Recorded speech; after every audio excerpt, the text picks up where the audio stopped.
going to an area that has street trees. And the first question you should ask yourself is, do I need to do anything? So in this case, this tree is next to a sidewalk, and the clearance that you have to maintain over the sidewalk is 7 feet for safety. I'd say this tree passes inspection. So if you are working on this tree, do not do any work at all. It's perfect. All right, now this tree is hanging down the sidewalk, so we're gonna have to clear this out of the way. Does that mean that we have to cut half the tree down?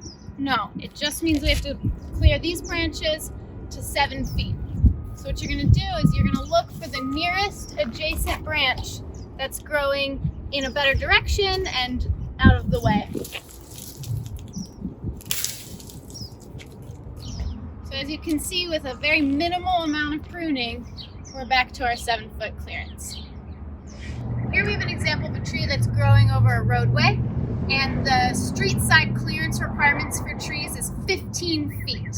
Anything lower than that tends to get hit by work trucks and garbage trucks. In this scenario, this is obviously less than 15 feet going over the roadway, and it has been hit. You can see here it was hit so hard that it split the tree back down the adjacent branch. So this has already split because it wasn't taken care of soon enough and got hit.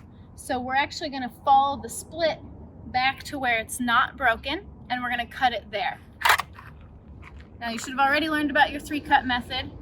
That's important to prevent further tearing. I'm looking at this chicane and I'm checking my clearance along the sidewalk, and I can see here's the edge of the sidewalk and here's a thorny branch. So this one's got to go.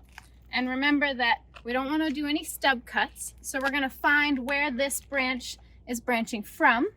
If you can look all the way back here, there's no branches, no branches, no branches. Here, this is where this branch starts, so that's where we're going to have to remove it back to. Now, we don't have that one crossing the sidewalk, and it can't stab anybody in the face. And whenever possible, you want to practice chop and drop and leave your clippings in the basin to act as organic mulch. Now when you cut up your clippings, it's very important that you are cutting them into small, I'd say not more than 4-inch pieces, to make sure that they break down properly and don't look super messy. That's gonna look something like this.